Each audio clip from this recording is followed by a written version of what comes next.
Welcome to Swastha Ayushman Chikitsalaya. This is doctor Yashasvita, a homeopathic doctor. మనము ఈ వీడియోలో ప్రోటీనూరియా గురించి తెలుసుకుందాం. ప్రోటీనూరియా అంటే ఏంటి అంటే యూరిన్ లో ఎక్కువగా ప్రోటీన్స్ అనేవి లాస్ అవడాన్ని ప్రోటీనూరియా అంటారు. జనరల్ గా దీన్ని ఎలా అబ్జర్వ్ చేస్తామంటే యూరిన్ పాస్ చేసినప్పుడు ఎక్కువగా నురగ అనేది రావడం అబ్జర్వ్ చేస్తూ ఉంటాము. సో ఇలా జరగడాన్ని ప్రోటీనూరియా అంటాం. నార్మల్ గా ప్రోటీనూరియా ఎందుకు వస్తుంది అంటే కామన్ గా ఎలా అర్థమవుతుంది, కిడ్నీస్ అనేవి సరిగ్గా వర్క్ చేయట్లేదు, ఫిల్టరేషన్ అనేది సరిగ్గా జరగట్లేదు అని చెప్పి మనం అనుకోవచ్చు. సో ఈ కండిషన్ ని మనము మొదట్లోనే గమనించుకున్నట్లయితే దేంట్లో అయినా క్యూర్ అనేది ఈజీగా ఉంటుంది. నార్మల్ గా మనము కిడ్నీ టెస్ట్ చేసినప్పుడు కిడ్నీ ఫంక్షన్ టెస్ట్ లో కిడ్నీ ఫంక్షనింగ్ నార్మల్ గా ఉన్నా సరే, ద ఫిల్టరేషన్ అంతా బాగా జరిగినా సరే, అంటే ఎలక్ట్రోలైట్స్ కానీ యూరియా కానీ క్రియాటినిన్ కానీ ఇవన్నీ కూడా నార్మల్ లెవెల్స్ లో ఉన్నా కూడా ఇలా ప్రోటీన్ అనేది లాస్ అవ్వడం గమనించినట్లయితే దీన్ని మనం ఎర్లీ స్టేజెస్ ఆఫ్ సికేడి అంటే క్రానిక్ కిడ్నీ ఫెయిల్యూర్ అని కూడా అనుకోవచ్చు. ఈ ఎర్లీ స్టేజెస్ లోనే మీరు గమనించుకొని మా వద్దకు వచ్చినట్లయితే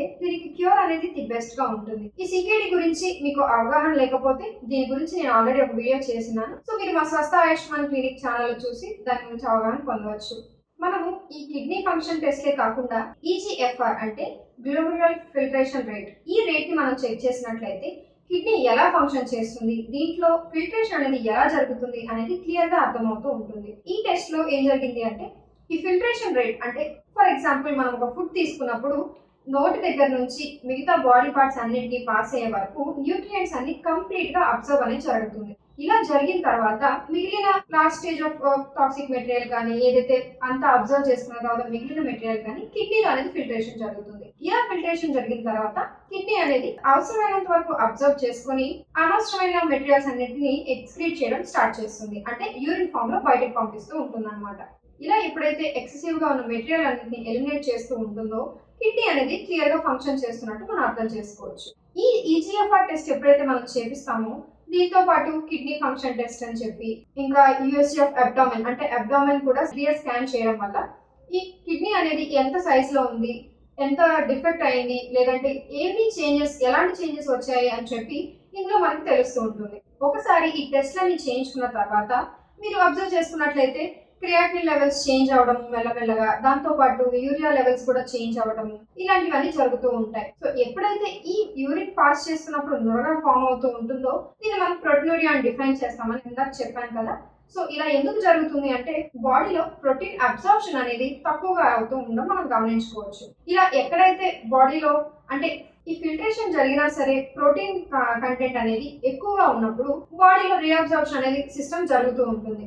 ఈ సిస్టమ్ ఎప్పుడైతే ఫెయిల్ అవుతుందో అంటే క్రమక్రమంగా ఫెయిల్ అవుతూ వస్తుందో ఈ టైంలో బాడీలో ఈ ప్రోటీన్ ఫిల్టరేషన్ అనేది ఎక్కువగా జరగకపోవచ్చు. సో ఇలా జరగనప్పుడు ఈ కిడ్నీ ఫిల్టరేషన్ నుంచి అంటే కిడ్నీ కూడా ఫిల్టర్ చేయలేకపోయినంత ఎక్కువగా ప్రోటీన్ ఉన్నప్పుడు ఇది యూరిన్ ద్వారా బయటకు రావడం అనేది జరుగుతుంది. ఈ కండిషన్ ఒకటే కాకుండా ఈ కండిషన్ కి ఫర్దర్ గా యూరేమియా అనే కండిషన్ కూడా జాయిన్ అవ్వచ్చు. దీంతో పాటు ఇంకొంచెం ఫర్దర్ గా మీరు కండిషన్ అబ్జర్వ్ చేయకుండా దీన్ని ప్రొలాంగ్ చేసుకున్నట్లయితే ఈవెన్ కిడ్నీ మీద కూడా సివియర్ ఎఫెక్ట్స్ పడుతూ కిడ్నీలో చేంజెస్ అనేవి జరుగుతూ ఉంటాయి. ఇలా యూరేమియా కానీ నెక్స్ట్ ఇంకా సివియర్ కండిషన్ కు వెళ్తూ ఈవెన్ క్రానిక్ కిడ్నీ డిసీజ్ కూడా వస్తూ ఉంటుంది. సో అంతవరకు తెచ్చుకోకుండా ముందుగానే ఎప్పుడైతే ఈ సిమ్టమ్స్ ఉంటాయో అంటే ఈ యూరిన్ లో ప్రోటీన్ అనేది చూస్తూ ఉంటారో ఇక్కడనే మీరు ట్రీట్మెంట్ స్టార్ట్ చేయడం ది బెస్ట్.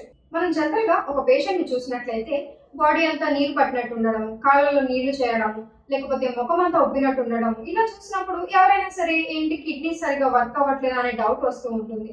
సో ఎప్పుడైతే మీరు టెస్ట్ చేయించుకుంటారో దాంట్లో మీకు క్లారిటీగా తెలుస్తూ ఉంటుంది. ఇంకా ఎక్కువ సిమ్టమ్స్ ఎలా ఉంటాయి అంటే కళ్ళ కింద ఎక్కువగా వాపులు రావడము, ముఖం అంతా ఎక్కువగా ఉబ్బిపోవడము, యూరిన్ అవుట్పుట్ అనేది ఇంక్రీజ్ అవడము లేదా చాలా మందికి తక్కువ ఉండడము, ఇంకా కాళ్ళల్లో కూడా నీళ్లు చేరి పీడల్ ఎడిమా అనేది కూడా స్టార్ట్ అవుతూ ఉంటుంది. సో ఇటువంటి కండిషన్ మీరు ఫేస్ చేస్తున్నప్పుడు దీని క్రానిక్ లెవెల్లోకి ప్రొలాంగ్ చేసుకుంటూ ఎక్కువగా సఫర్ అవ్వకుండా ముందుగానే మమ్మల్ని అప్రోచ్ అయినట్లయితే రిజల్ట్స్ అనేవి బెస్ట్గా ఉంటాయి. ఇంకొంతమందిలో మనం చూసుకున్నట్లయితే ఈ కిడ్నీ ఫంక్షన్ టెస్టులు చేసినా లేకపోతే నేను ఇందాక చెప్పినట్లు ఈజీఎఫ్ఆర్ టెస్ట్ చేసినా కూడా ఇవన్నీ నార్మల్గా ఉండొచ్చు. ఇవి నార్మల్గా ఉన్నా సరే యూరిన్లో ఇలా ఫోమ్ రావడం అంటే ప్రోటీన్స్ లాస్ అవ్వడం అనేది మనం అబ్జర్వ్ చేస్తూ ఉంటాము. దీనికి ఏదైనా క్రానిక్ కండిషన్ రీజన్ అవ్వాలని లేదు. మీరు ఇంతకు ముందు అంటే ముందు రోజు రాత్రి తీసుకున్న ఫుడ్ వల్ల కూడా ఇలాంటి ఎఫెక్ట్ జరుగుతూ ఉంటుంది. అంటే ముందు రోజు హెవీ డైట్లో ఉన్నప్పుడు అంటే ఎక్కువగా నాన్ వెజ్ తీసుకున్నప్పుడు కానీ లేదంటే ఏదైనా హెవీ ఎక్సర్సైజెస్ చేసినప్పుడు కూడా ఈ బాడీ అనేది ఎక్కువగా అబ్జర్వ్ చేసుకోకుండా ఈ ప్రోటీన్ కంటెంట్ ని ఎలిమినేట్ చేయడం జరుగుతుంది. సో ఇలా జరిగినప్పుడు కూడా బాడీ అనేది ఎక్కువగా ప్రోటీన్ ని అబ్జర్వ్ చేసుకోకుండా, అంటే రీఅబ్జర్ప్షన్ లాంటిది కూడా ఏమీ జరగకుండా కిడ్నీ నుంచి ఈ ప్రోటీన్ అనేది ఎలిమినేట్ అవడం జరుగుతుంది. దీన్ని కూడా మనము ప్రోటీనూరియా అని అంటాము. ఒక పర్సన్ కి కిడ్నీ అనేది చాలా ఇంపార్టెంట్ ఆర్గన్. అంటే ఎలిమినేషన్ ప్రాసెస్ అంతా కూడా, మెయిన్ ఎలిమినేషన్ ప్రాసెస్ అంతా కూడా ఈ కిడ్నీలోనే జరుగుతూ ఉంటుంది. సో దీన్ని మెయింటైన్ చేయడం మన బాధ్యత. అంటే ఏ సిచ్యువేషన్ కానీ ఎలాంటి చిన్న చేంజెస్ వచ్చినా కూడా దానికి ముందుగానే ట్రీట్మెంట్ తీసుకోవడం అనేది చాలా ఉత్తమం. సో అంటే యూరిన్ లెవెల్ కానీ, యూరియా లెవెల్ కానీ, క్రియాటినిన్ లెవెల్ కానీ, బ్లడ్ యూరియా నైట్రోజన్ లెవెల్ కానీ, ఈ రేషియోస్ అన్ని కరెక్ట్గా ఉన్నాయా లేదా అని చెప్పి చెక్ చేసుకుంటూ ప్రాపర్ డైట్ అనేది ఫాలో అవుతుంటే హెల్త్ అనేది మంచిగా ఉంటుంది. సో ఈ టెస్ట్ చేయించుకోవడం వల్ల మనకి ఫర్దర్గా ఎన్ని చేంజెస్ వచ్చినా సరే డైటరీ మేనేజ్మెంట్తో పాటు ఈ హోమియోపతి మెడికేషన్స్ తీసుకున్నట్లయితే సైడ్ ఎఫెక్ట్స్ అనేవి ఏమీ లేకుండా క్యూర్ అనేది మీకు కంప్లీట్గా ఇస్తూ ఉంటాము.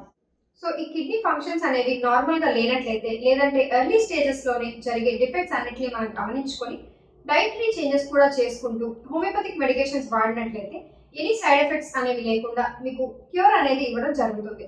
సో ఈ కండిషన్స్ని మీరు నెగ్లెక్ట్ చేసినట్లయితే, ఇప్పుడు మనం కామన్గా ఎక్కువగా, అంటే చాలా ఎక్కువగా బీపీ, షుగర్ తర్వాత మనము సికేడి అనేది ఎక్కువగా అబ్జర్వ్ చేస్తున్నాము. సో ఈ కండిషన్ వరకు ప్రోగ్రెస్ అవ్వకుండా ఈ ప్రోటీనూరియా కండిషన్ మీరు ముందుగానే గమనించినట్లయితే హోమియోపతి అనేది మీకు చాలా ఎక్కువగా రిజల్ట్స్ అనేవి ఇస్తుంది. ఈ సిచ్యువేషన్లో ఎవరైనా ఈ కండిషన్, అంటే ఈ ప్రోటీనూరియా నుంచి సఫర్ అవుతున్నట్లయితే మా స్వస్థ ఆయుష్మాన్ చికిత్సాలయకి వచ్చినట్లయితే హోమియోపతిక్ మెడికేషన్తో పాటు డైటరీ చార్ట్స్ కూడా ఇస్తూ హెల్త్ అనేది రిగెయిన్ అవ్వడానికి హెల్ప్ చేస్తుంటాం. Thank you.